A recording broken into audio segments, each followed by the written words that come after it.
Hi ನಮಸ್ತೆ ಸ್ನೇಹಿತರೆ. ನಾವೆಲ್ಲಿಗೆ ಹೋಗ್ತಿದ್ದೀವಪ್ಪ ಅಂದರೆ ಅಟ್ಟಿಲಕ್ಕಮ್ಮ ದೇವಸ್ಥಾನಕ್ಕೆ ಹೋಗ್ತಾ ಇದ್ದೀವಿ. ಇದಕ್ಕೆ ಮುಂಚೆ ಒಂದು 2-3 ತಿಂಗಳ ಮುಂಚೆ ನಾನು ಫಸ್ಟ್ ಟೈಮ್ ಅಟ್ಟಿಲಕ್ಕಮ್ಮ ದೇವಸ್ಥಾನಕ್ಕೆ ಹೋಗಿದ್ದು. ನಾನು ಫಸ್ಟು ಟೈಮ್ ಹೋದಾಗೆ ನನಗೇನೋ ಒಂಥರ ಖುಷಿ ಆಯಿತು. ಮತ್ತು ಇಲ್ಲಿ ಏನೋ ಒಂದು ಸತ್ಯ ಇದೆ, ಇಲ್ಲಿ ಬಂದರೆ ನಾನು ಏನು ಅಂದ್ಕೊಂಡ್ರು ಆಗುತ್ತೆ ಅನ್ನೋದು ನನ್ನ ಮನಸ್ಸಿಗೆ ಬಂತು. ಆಮೇಲೆ ನನಗೆ ಆ ದೇವಸ್ಥಾನದ ಬಗ್ಗೆ ತುಂಬ ಜನ ಹೇಳ್ತಾಯಿದ್ರು, ಅಲ್ಲೋಗಿ ಏನೇ ಕೇಳ್ಕೊಂಡ್ರು ಆ ಕೆಲಸ ಆಗುತ್ತೆ, ತುಂಬ ಒಳ್ಳೆಯದಾಗುತ್ತೆ ಅಲ್ಲೋಗಿ ಹರಕೆ ಕಟ್ಕೊಂಡ್ರೆ ಅಂತ ಹೇಳ್ತಿದ್ರು. ನಾನು ಲಾಸ್ಟ್ ಟೈಮ್ ಹೋದಾಗ ಹರಕೆ ಎಲ್ಲ ಏನೂ ಕಟ್ಟಿರಲಿಲ್ಲ. ಜಸ್ಟು ನಾನು ಏನೋ ದೇವ್ರ ಹತ್ರ ಕೇಳ್ಕೊಬೇಕಾಗಿತ್ತು, ಕೇಳ್ಕೊಂಡು ಬಂದಿದ್ದೆ ಅಷ್ಟೇನೆ. ಆದರೆ ಈ ಸರಿ ನನಗೆ ಏನೋ ಒಂದು ಕೆಲಸ ಆಗಬೇಕಾಗಿತ್ತು. ಸರಿ ಹೋಗೋಣ, ಹೋಗಿ ಹರಕೆ ಕಟ್ಬಿಟ್ಟು ಬರೋಣ ಅಂತೇಳಿ ಹೋಗ್ತಾ ಇದ್ದೀವಿ. ಅಂದರೆ ನಾನು, ನಮ್ಮ ಅಕ್ಕ, ನನ್ನ ಫ್ರೆಂಡು 3 ಜನ ಹೋಗೋ ಥರ ಪ್ಲ್ಯಾನ್ ಇದ್ದಿದ್ದು. ಅಂದರೆ ನಾನು ಹಿಂದಿನ ದಿವಸ ನನ್ನ ಫ್ರೆಂಡ್ ಪ್ರಭಾನ ಕೇಳಿದ್ದೆ, ನೀನು ಬರ್ತೀಯ ಹೋಗೋಣ ಅಂತ. ಅವಳು ನನಗೆ ಹೇಳಿದ್ಲು, ಇಲ್ಲ ಭವ್ಯ ಬರಲ್ಲ, ನನಗೇನೋ ಕೆಲಸ ಇದೆ ಅಂತ ಹೇಳಿದ್ಲು. ಆದರೆ ನಮ್ಮ ಅಕ್ಕನೂ ಮತ್ತು ನನ್ನ ಫ್ರೆಂಡ್ ಇಬ್ಬರು ಸೇರಿಕೊಂಡು ನನಗೆ ಸರ್ಪ್ರೈಸ್ ಕೊಡಬೇಕು ಅಂತೇಳಿ ನಾನು ಬೆಳಗ್ಗೆ ರೆಡಿಯಾಗಿ ಹೋಗೋ ಟೈಮಲ್ಲಿ ನನ್ನ ಫ್ರೆಂಡ್ ವೀಡಿಯೋ ಕಾಲ್ ಮಾಡಿದ್ಲು. ನಾನು ನಾರ್ಮಲಾಗಿ ನಾವು ದಿನಕ್ಕೊಂದು 2-3 ಸಲ ಆದರೂ ವೀಡಿಯೋ ಕಾಲಲ್ಲಿ ಗ್ರೂಪ್ ಕಾಲ್ಗಳಲ್ಲಿ ಮಾತಾಡ್ತೀವಿ. ಹಂಗೆ ನಾನು ಹೆಂಗೆ ರೆಡಿ ಆಗಿದ್ದೀನಿ ನೋಡೋದಕ್ಕೆ ಕಾಲ್ ಮಾಡಿದ್ದಾಳೆ ಅಂದ್ಕೊಂಡು ನಾನು ಸುಮ್ಮನೆ ಆಗೋಗ್ಬಿಟ್ಟೆ. ಆದರೆ ನಾವು ಸ್ವಲ್ಪ ಮುಂದೆ ಹೋದ್ಮೇಲೆ ನಮ್ಮ ಅಕ್ಕಂಗೆ ಕಾಲ್ ಬಂತು ಅವಳ ನಂಬರಿಂದ. ನಾನು ಇದ್ಕೊಂಡು ನಾರ್ಮಲಾಗಿ ಮಾಡ್ತಿದ್ದಾಳೇನೋ, ನನ್ನ ಫೋನ್ ಬ್ಯುಸಿ ಬರ್ತಿತ್ತಲ್ವ, ಹಂಗಾಗಿ ಅಕ್ಕಂಗೆ ಮಾಡಿದ್ದಾಳೇನೋ ಅಂದ್ಕೊಂಡು ನಾನು ಸುಮ್ಮನೆ ಆಗೋಗ್ಬಿಟ್ಟೆ. ಅಲ್ಲಿಗೆ ಹೋದ್ಮೇಲೆ ಗೊತ್ತಾಯಿತು ಅವಳು ಬರ್ತಿದ್ದಾಳೆ ಅಂತೇಳಿ.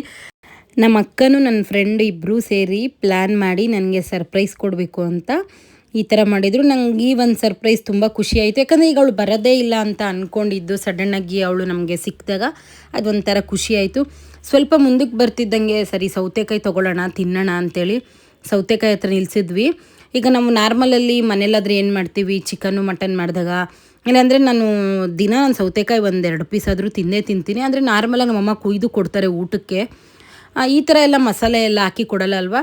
ಇದು ಯಾವಾಗೋ ನಾವು ಸ್ಕೂಲ್ ಲೈಫಲ್ಲಿ ಈಗೆಲ್ಲಾದರೂ ದೂರ ಬಾರ ಈ ಧರ್ಮಸ್ಥಳ ಆ ಸೈಡ್ ಈ ಸೈಡ್ ಹೋದಾಗ, ಟ್ರಿಪ್ಗಳಿಗೆ ಹೋದಾಗ ಈ ಥರ ತೊಗೊಂಡು ತಿನ್ನೋ ಅಭ್ಯಾಸ ಅಷ್ಟೇನೆ.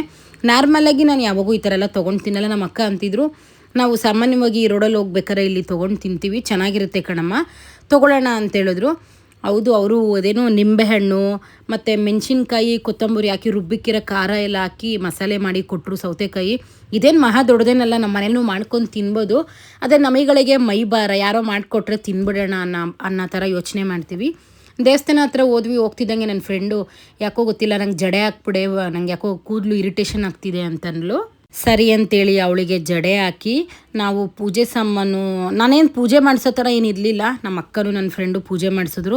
ಯಾಕಂದರೆ ನಾನು ಏನೋ ಒಂದು ಹರಕೆ ಕಟ್ಟಬೇಕಾಗಿತ್ತು. ನೆಕ್ಸ್ಟ್ ಟೈಮ್ ಬಂದಾಗ ಮಡ್ಲಕ್ಕಿ ಕಟ್ಟೋಣ, ಫಸ್ಟ್ ಹರಕೆ ಕಟ್ಟಿಬಿಡೋಣ ಈ ಸಲ ಅಂತೇಳ್ಬಿಟ್ಟು ಆ ಥರ ಅಂದ್ಕೊಂಡಿದ್ದೆ. ನಾನೇನು ಪೂಜೆ ಮಾಡಿಸ್ಬೇಕು ಅಂತ ಅಂದ್ಕೊಂಡಿರಲಿಲ್ಲ. ಅವರಿಬ್ಬರು ಪೂಜೆ ಮಾಡಿಸ್ತೀನಿ ಅಂದರು. ಸರಿ ಮಾಡಿಸಿ ಅಂತೇಳ್ಬಿಟ್ಟು ಅವ್ರು ಪೂಜೆ ಸಾಮಾನು ತೊಗೊಂಡ್ರು. ನಾನು ಏನು ಹೇಳೋದಕ್ಕೆ ಇಷ್ಟಪಡ್ತೀನಿ ಅಂದರೆ, ಭಗವಂತ ಯಾವ ಟೈಮಿಗೆ ಎಲ್ಲಿಗೆ ಕರೆಸ್ಕೋಬೇಕು ಅನ್ನೋದಿರುತ್ತೆ. ನಾವು ಅಲ್ಲಿಗೆ ಖಂಡಿತವಾಗ್ಲೂ ಹೋಗ್ತೀವಿ. ಯಾರ ಜೊತೇಲಿ ಹೋಗಬೇಕು ಅನ್ನೋದನ್ನು ಬರೆದಿಟ್ಟಿರ್ತಾರೆ. ಕೆಲವೊಬ್ಬೊಬ್ಬರು, ಈಗ ನೋಡಿ ಎಕ್ಸಾಂಪಲ್ ಹೇಳೋದು, ನಾನು ಇಷ್ಟು ಕಡೆ ದೇವಸ್ಥಾನಗಳು ತಿರುಗ್ತೀನಿ ಅಲ್ವಾ, ನನ್ನ ತಂಗಿನೇ ಬರೋದಕ್ಕಾಗಲ್ಲ. ಯಾಕಂದರೆ ಅವಳು ಸಾಮಾನ್ಯವಾಗಿ ನಂತರ ತಿರುಗಾಡೋದಕ್ಕೆ ಇಷ್ಟಪಡಲ್ಲ. ಯಾವುದೋ ಒಂದು 10ರಲ್ಲಿ ನಾನು 10 ಕಡೆ ಹೋಗ್ತಾಯಿದ್ದೀನಿ, ಬರ್ತೀಯ ಸೌಮ್ಯ ಅಂತ ಕೇಳಿದ್ರೆ ಅವಳು ಯಾವುದೋ ಒಂದಕ್ಕೆ ಬರ್ತೀನಿ ಅಂತ ಒಪ್ಕೋತಾಳೆ ಅಷ್ಟೇ. ಅಂದರೆ ಈಗ ನನಗೇನಾಗೋಗ್ಬಿಟ್ಟಿದೆ, ಈ ಥರ ಹೊರಗಡೆ ಓಡಾಡಿ ದೇವಸ್ಥಾನಗಳಿಗೆ ಹೋಗಿ ಫ್ರೆಂಡ್ಸು, ಅಕ್ಕ, ತಂಗಿ ಅಂತ ನಾನು ತುಂಬ ಅಡಿಕ್ಟ್ ಆಗಿಬಿಡ್ತೀನಿ ಹೊರಗಿನವ್ರಿಗೆ. ನನ್ನ ತಂಗಿ ಆ ಥರ ಎಲ್ಲ, ಅವಳು ತುಂಬ ಕಷ್ಟ. ಅವಳನ್ನು ಒಪ್ಪಿಸಿ ನಾನು ಹೊರಗಡೆ ದೇವಸ್ಥಾನಗಳಿಗಾಗಲಿ ಒಂದು ಟ್ರಿಪ್ ಹೋಗೋದಾಗಲಿ ಕರ್ಕೊಂಡು ಹೋಗೋದು ತುಂಬಾ ಕಷ್ಟ. ಆದರೆ ಯಾವ ಟೈಮಲ್ಲಿ ಯಾರ ಜೊತೆ ಎಲ್ಲಿಗೆ ಹೋಗಬೇಕು ಅನ್ನೋದು ಆಲ್ರೆಡಿ ಭಗವಂತ ಎಲ್ಲ ಹಣೆ ಬರದಲ್ಲೂ ಬರೆದಿಟ್ಬಿಟ್ಟಿರ್ತಾರೆ. ನಾವು ಅಂದ್ಕೊಳ್ಳೋ ಥರ ಜೀವನದಲ್ಲಿ ಏನೂ ಆಗಲ್ಲ, ಏನೂ ಆಗಿಲ್ಲ. ಯಾಕಂದರೆ ಇವತ್ತು ನಾವು ಹೀಗಿರ್ತೀವಿ, ನಾಳೆ ನಾವು ಹೆಂಗಿರ್ತೀವೋ ಹೇಳೋದಕ್ಕಾಗಲ್ಲ. ನಾನು ಸುಮಾರು ಸಲ ಹೇಳಿದ್ದೀನಿ, ಒಂದು ಟೈಮಲ್ಲಿ ನನ್ನ ಹತ್ರ ಖಾಲಿ 10 ರೂಪಾಯಿ ಟೀ ಕುಡಿಯೋದಕ್ಕೂ ನನಗೆ ತುಂಬಾ ಕಷ್ಟ ಇತ್ತು.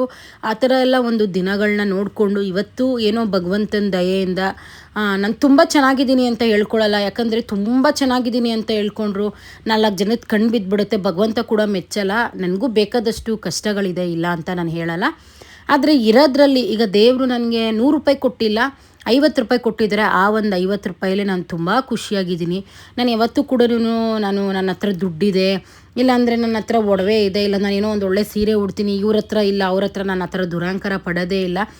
ಪ್ರತಿ ಒಬ್ಬ ಮನುಷ್ಯ ಕೂಡ ಸತ್ತರೆ ಹಾಕೋದು ಮಣ್ಣಿಗೆನೇ. ನೀನು ಕೂಡಿಟ್ಟಿರೋ ಒಡವೆ ನಿನ್ನ ಮೈ ಮೇಲೆ ಹಾಕಲ್ಲ, ನೀನು ಕಟ್ಟಿರೋ ಮನೆ ಹಾಕಲ್ಲ, ನೀನು 10-20 ಸಾವಿರ ರೂಪಾಯಿ ಕೊಟ್ಟು ತೊಗೊಂಡಿರೋ ಸೀರೆ ಕೂಡ ಹಾಕಲ್ಲ. ಬರುವಾಗ ಬೆತ್ತಲೆ ಹೋಗುವಾಗ ಬೆತ್ತಲೆ ಅನ್ನಂಗೆ ನಾವು ಸತ್ತಾಗ ಖಾಲಿ ಮೈಯಲ್ಲೇ ಹೋಗಿ ನಮ್ಮನ್ನು ಉಣ್ತಾರೆ ಹೊರ್ತುನು ಯಾವ ದುರಹಂಕಾರ ಯಾವ ಅಂದ ಆಸ್ತಿ ಏನೂ ಕೂಡ ಬರಲ್ಲ. ಸೊ ಹಾಗಾಗಿ ಇರೋದು ಚಿಕ್ಕ ಜೀವನದಲ್ಲಿ ನಮಗೆ ಯಾರು ಕಂಫರ್ಟಬಲ್ ಇರ್ತಾರೆ, ನಾವು ಯಾರ ಜೊತೆಲಿದ್ದರೆ ನಮಗೆ ಖುಷಿ ಸಿಗುತ್ತೆ ಅಂಥವ್ರ ಜೊತೆ ಇದ್ದು ನೆಮ್ಮದಿಯಾಗಿ ಜೀವನ ಕಳೆದ್ಬಿಡ್ಬೇಕಷ್ಟೇನೆ. ಮತ್ತು ಇನ್ನೂ ಒಂದು ಮೂಸ್ಪೆಟ್ಟಿಂದು ಪಾಸ್ಪೊಯ್ ಅಂತ ನಮ್ಮ ತೆಲುಗಲ್ಲಿ ಒಂದು ಗಾದೆ ಹೇಳ್ತಾರೆ. ನಮ್ಮ ಜೀವನಕ್ಕೆ ಎಷ್ಟು ಬೇಕೋ ಖಂಡಿತವಾಗ್ಲೂ ಅಷ್ಟು ಎತ್ತಿಡೋಣ, ಬೇಡ ಇಲ್ಲ ಅಂತ ನಾನು ಹೇಳಲ್ಲ. ಆದರೆ ನಾವು ಹೊಟ್ಟೆ ಬಟ್ಟೆ ಕಟ್ಟಿ ಕೂಡಿಡೋ ಅಂಥ ಅವಶ್ಯಕತೆ ಇಲ್ಲ. ಈಗಿನ ಕಾಲದಲ್ಲಿ ಬೆಳಗ್ಗೆ ಎದ್ದು ಕೆಲ್ಸಕ್ಕೆ ಹೋಗಿರ್ತೀವಿ, ಸಾಯಂಕಾಲ ಮನೆಗೆ ಬರ್ತೀವೋ ಇಲ್ವೋ ಅನ್ನೋದು ಗ್ಯಾರಂಟಿ ಇರಲ್ಲ. ಹಂಗಿರ್ಬೇಕಾದ್ರೆ ಬೇರೆಯವ್ರನ್ನ ನೋಡಿ ಅಸೂಹೆ ಬೇಡ. ಅವಳೇನೋ ತೊಗೊಂಡ್ಲು, ಅವನೇನೋ ತೊಗೊಂಡ, ಅವಳೇನೋ ಮಾಡಿದ್ಲು, ನಾನೂ ಮಾಡೋಣ. ಕಂಡವ್ರನ್ನ ನೋಡಿ ನಾವು ಜೀವನ ಮಾಡೋಕ್ಕೆ ಹೋದರೆ ಖಂಡಿತವಾಗ್ಲೂ ನಾವು ಬೀದಿಗೆ ಬರೋದಂತೂ ಸತ್ಯ. ಸೊ ನಮ್ಮಲ್ಲಿ ಏನಿದೆ, ನಮ್ಮ ಕೆಪಾಸಿಟಿ ಏನಿದೆ, ನಾವು ಅದೇ ಥರ ದಾರಿನಲ್ಲೇ ನಡ್ಕೊಂಡು ಹೋಗಬೇಕು ಅಷ್ಟೇನೆ. ನಾನಂತೂ ಅದೇ ಥರ ಯಾರೇನೋ ನನ್ನ ಜೊತೆಲಿರೋರು ಅಷ್ಟೇ, ಯಾರೋ ಏನೋ ತೊಗೋತಾರೆ ಅಂದರೆ ನಂಗೆ ಖುಷಿ ಆಗುತ್ತೆ ಕೇಳಿ. ಅವ್ರ ಥರ ನಾನಿರೋಕ್ಕಾಗಲ್ಲ, ನನ್ನ ಥರ ಅವ್ರು ಇರೋಕ್ಕಾಗಲ್ಲ. ಅವ್ರು ತೊಗೊಂಡ್ರೆ ನಾನು ಖುಷಿ ಪಡ್ತೀನಿ ಅಷ್ಟೇ. ಇವಾಗ ಅವಳು ತೊಗೊಬಿಟ್ಲು, ನಾನು ಯಾಕೆ ತೊಗೋಬಾರ್ದು, ನನ್ನ ಕೈಲಿ ತೊಗೊಳಕ್ಕಾಗುತ್ತೆ, ಸಾಲ ಮಾಡಿದ್ರು ತೊಗೊಳ್ಳೋಣ, ಆ ಥರ ತಿರ್ಪೆ ಶೋಕಿ ಮಾತ್ರ ನಾನು ಮಾಡೋದಕ್ಕೆ ಹೋಗಲ್ಲ. ಈಗ ಯಾರೋ ಒಂದು ಐಫೋನ್ ತೊಗೊಂಡ್ರು ಅಂತ ನಾನು ತೊಗೊಳ್ಳಲ್ಲ, ಈಗ ಯಾರೋ ಒಂದು ಕಾರ್ ತೊಗೊಂಡ್ರು ಅಂತ ನಾನು ತೊಗೊಳ್ಳಲ್ಲ. ಅದು ನನಗೆ ಅವಶ್ಯಕತೆ ಇದ್ದರೆ ಮಾತ್ರನೇ ನಾನು ತೊಗೊಳ್ಳೋದು. ನಾನು ಲಾಸ್ಟ್ ಟೈಮ್ ಈ ದೇವಸ್ಥಾನಕ್ಕೆ ಹೋಗಿದ್ದಾಗ ನಾನು ಅವತ್ತು ಅಷ್ಟೇ 20 ತೆಂಗಿನಕಾಯಿ ತೊಗೊಂಬಂದಿದ್ದೆ. ಇಲ್ಲಿ ನನ್ನ ಪ್ರಕಾರ ತುಂಬ ಕಮ್ಮಿ ರೇಟ್, 50 ರೂಪಾಯಿ ಕೊಟ್ಟರು. ನಮ್ಮ ಮನೆಯಲ್ಲಿ ಎಲ್ಲದಕ್ಕೂ ಕಾಯಿ ತುಂಬ ಯೂಸ್ ಮಾಡ್ತಾರೆ ನಮ್ಮಮ್ಮ. ಸೊ ಹಂಗಾಗಿ ನಾನು 20 ಕಾಯಿ ತೊಗೊಂಡೆ. ತುಂಬ ದಪ್ಪ ದಪ್ಪ ಇತ್ತು ಕಾಯಿಗಳು. ಹಟ್ಟಿ ಲಕ್ಕಮ್ಮ ದೇವ್ರ ದರ್ಶನ ಮುಗಿಸ್ಕೊಂಡು ಜಲಗೇರಮ್ಮ ದೇವ್ರ ದರ್ಶನ ಮಾಡೋದಕ್ಕೆ ನಾವು ಬಂದ್ವಿ. ನಾವು ಇಲ್ಲಿ ಬರ್ತಿದ್ದಂಗೆ ಇಲ್ಲೂ ಅಷ್ಟೇ ಜನ ಏನಿರಲಿಲ್ಲ, ನಾರ್ಮಲಾಗಿ ಜನ ಇದ್ದರು. ದರ್ಶನ ಮಾಡೋಣ ಅಂತ ಹೋದ್ವಿ. ನಿಜವಾಗ್ಲೂ ನನ್ನ ಲೈಫಲ್ಲಿ ಈ ಥರ ಒಂದು ಹೊಟ್ಟೆ ಹಸಿವು, ಇಷ್ಟೊಂದು ತಲೆ ಸುತ್ತೋದು ನನಗೆ ಯಾವತ್ತೂ ಆಗಿರಲಿಲ್ಲ. ಯಾಕಂದರೆ ನಾನು ಬೆಳಗ್ಗೆ 2 ಇಡ್ಲಿ ತಿಂದಿದ್ದೆ. ಅಕ್ಕ ಮನೇಲಿ ಪಲಾವ್ ಮಾಡಿದರು, ಸರಿ ಅವ್ರು ತಿನ್ನು ಅಂದ್ರಂತ ಟೇಸ್ಟಿಗೆ 1-2 ತುತ್ತು ತಿಂದೆ ಅಷ್ಟೇನೆ. ಸಾಯಂಕಾಲ 5 ಗಂಟೆ ಆಗೋಯಿತು ನಮಗೆ ದೇವಸ್ಥಾನ ಎಲ್ಲ ದರ್ಶನ ಮಾಡೋಷ್ಟರಲ್ಲಿ. ಸರಿ ಅಲ್ಲೇ ಎಲ್ಲಾದರೂ ಹೋಟ್ಲಿದ್ರೆ ಊಟ ಅಲ್ಲೇ ಎಲ್ಲಾದರೂ ಮಾಡ್ಕೊಬಿಡೋಣ ದೇವಸ್ಥಾನ ಹತ್ರ ಅಂತ ಹೋಗಿ ನಾವು ಅಲ್ಲಿ ಒಂದು ಕಡೆ ಕೇಳಿದ್ವಿ, ಇಲ್ಲೇನಾದರೂ ಊಟ ಸಿಗುತ್ತಾ ಅಂತ. ಅಲ್ಲಿ ಎಲ್ಲೂ ಇಲ್ಲಿ ಇಷ್ಟೊತ್ತಿಗೆಲ್ಲ ಊಟ ಸಿಗಲ್ಲ ಅಂದರು. ನಿಜ ಅನ್ನೋದ್ ಋಣ ಎಲ್ಲೆಲ್ಲಿ ಇರುತ್ತೆ, ಯಾರ ಕೈಯಿಂದ ಇರುತ್ತೆ ನಿಜವಾಗ್ಲೂ ಹೇಳೋದಕ್ಕಾಗಲ್ಲ. ನೋಡಿ, ಕೈ ತುಂಬ ದುಡ್ಡಿದ್ರು ನಮ್ಗೆ 2 ತುತ್ತು ಊಟ ಸಿಗಲಿಲ್ಲ. ಅಲ್ಲಿ ಎಲ್ಲೂ ಹೋಟ್ಲುಗಳಿರಲಿಲ್ಲ, ಊಟ ಸಿಗಲಿಲ್ಲ. ಇದೇ ಥರ ಯಾರೋ ದೇವ್ರಿಗೆ ಅರಕೆ ಕಟ್ಟು ಊಟ ಎಲ್ಲ ಹಾಕ್ತಾರೆ ಅಲ್ವಾ, ಅಲ್ಲಿ ನಾನ್ ವೆಜ್ ಎಲ್ಲ ಕೋಳಿ ಕುರಿ ಎಲ್ಲ ಕಟ್ ಮಾಡಿ. ಸೊ ನನ್ನ ಫ್ರೆಂಡ್ ಹೋಗಿ ಅವ್ರ ಹತ್ರ ಕೇಳಿದ್ಲು, ನಮಗೆ ತುಂಬ ಹೊಟ್ಟೆ ಹಸಿವಾಗಿದೆ, ಏನಾದರೂ ಊಟ ಕೊಡ್ತೀರಾ ಅಂತ ಕೇಳಿದ ತಕ್ಷಣ ನಿಜ ನನಗೆ ರಾಯಿರಣೆಗೂ ಕಣ್ಣಲ್ಲಿ ನೀರು ಬಂದುಬಿಡ್ತು. ಯಾಕಪ್ಪ ಅಂದರೆ ನಮ್ಗೆ ಅವ್ರು ಯಾರಂತ ಗೊತ್ತಿಲ್ಲ. ನೋಡಿ, ಮನುಷ್ಯನ ಹೊಟ್ಟೆ ಹಸಿವು ಏನು ಬೇಕಾದರೂ ಮಾಡುತ್ತೆ. ಅವ್ರನ್ನ ನನ್ನ ಫ್ರೆಂಡು ಜಸ್ಟ್ ಹೋಗಿ ಕೇಳಿದಷ್ಟೇ, ಊಟ ಏನಾದರೂ ಇದೆಯಾ ಅಂತ. ಅವ್ರು ಎಷ್ಟು ಚೆನ್ನಾಗಿ ನಮಗೆ ಭಾವಿಕೆ ಮಾಡಿ, ನಮ್ಮ ಅಕ್ಕನೂ ಕೂಡ ನನ್ನ ಫ್ರೆಂಡು, ಅವರು ನಾನ್ ವೆಜ್ ತಿನ್ನಲ್ಲ, ಅವರಿಬ್ಬರಿಗೂ ಅಲ್ಲಿ ಹೋಗಿ ಮೊಸರು ತೊಗೊಂಬಂದು ಅವ್ರಿಗೆ ಮೊಸರನ್ನು ಊಟ ಇಟ್ಟರು. ನನಗೆ ನನ್ನ ಫ್ರೆಂಡು ನಾವು ನಾನ್ ವೆಜ್ ತಿಂದ್ವಿ. ನಿಜವಾಗ್ಲೂ ಆ ದೇವರು ಇವರಿಗೆ ಆಯುಷು ಆರೋಗ್ಯ ಕೊಡಲಿ. ಯಾಕಂದರೆ ನಾವು ಎಷ್ಟು ಹೊಟ್ಟೆ ಇಸ್ಕೊಂಡಿದ್ವಿ ಅಂದರೆ ಹೇಳೋದಕ್ಕಾಗಲ್ಲ.